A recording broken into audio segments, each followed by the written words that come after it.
J'ai descendu pour voir l'origine du feu. J'ai parlé, il faut rester calme. On va tout sauver par l'échafaud. J'ai ouvert la fenêtre et on a monté par l'échafaud et on a descendu comme ça.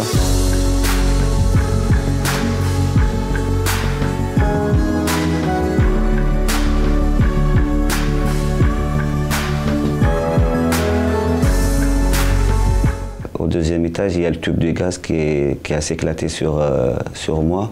Après, j'ai eu le feu dans mon visage, dans mes bras. Et à partir de cet instant, j'ai compris que c'est pas un petit incendie, mais c'est un gros incendie parce que j'ai commencé à voir tout le monde, ils sont en train de crier. Il y a beaucoup de voisins, ils ont été bloqués chez eux. Et le feu, il a pris tous les couloirs. Et j'ai vu les voisins qui ont été coincés dans le bâtiment. Et ils n'ont pas trouvé de solution. Et ils ont commencé à sauter du 5e étage. J'ai vu les deux femmes, ils ont sauté devant moi.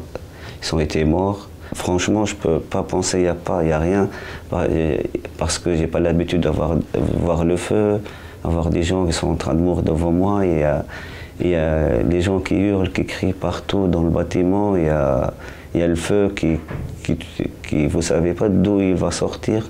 Il n'y a qu'une issue, cet échafaudage, sur lequel s'élancent aussi depuis la rue plusieurs volontaires. Ça a été un peu la guerre, quoi. Ça a été un peu un jour de guerre. Il a eu vraiment du courage. Il a été affronter les feux, même les flammes. Hein. Les voisins et tout, ils me rappellent de moi toujours. Ils m'appellent, oui, ça va, l'héros. Ça me fait trop bien pour le moral. Et parfois, je trouve les petits que je les sauvés et tout, en train de jouer. Et franchement, je suis fier de ce que j'ai fait. Un acte de bravoure que l'État pourrait récompenser en le régularisant. Ils ont dit que j'ai fait un acte noble et ils vont me donner les papiers, et je vais avoir un travail, je vais avoir une vie normale. Il y a le maire qui est venu, et il a discuté avec moi, il m'a promis, il m'a dit « vous inquiétez pas, tu vas avoir tes papiers, on va régler ta situation et il ne fallait pas que tu peurs, tu as fait un bon geste et vous inquiétez pas ». Parce que moi j'ai croyé qu'ils vont me ramener en Tunisie et c'est fini parce que j'ai pas de papiers. Mohsen pourrait avoir une réponse rapidement. Le préfet de Seine-Saint-Denis va le rencontrer mardi prochain pour étudier personnellement son dossier.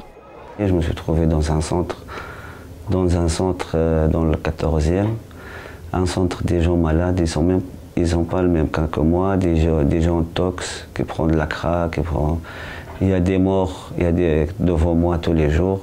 Et il y a des conditions, franchement, je ne peux pas te dire les conditions dans le centre où j'ai été. Moi, j'ai resté 4 ans pour avoir un logement. Et dans les 4 ans, j'ai travaillé, j'en ai mes fiches de paie, j'en ai mon salaire, j'en ai tout. Je paye l'impôt, j'en ai tout. Donc normalement, j'en sais pas pourquoi j'ai resté 3 ans dans ce centre. Et dès que j'ai sorti de ce centre, tout est changé.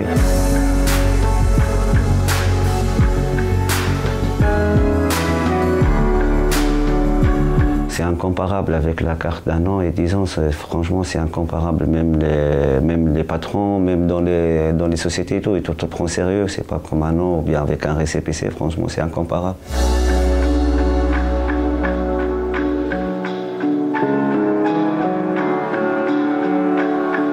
Je suis vivant, j'avance, j'ai eu ma carte et mon logement, j'ai un bon travail, j'aime le boulot que je fais. Si tout va bien, peut-être dans 2-3 ans, je peux habiller le costume des pompiers, quoi.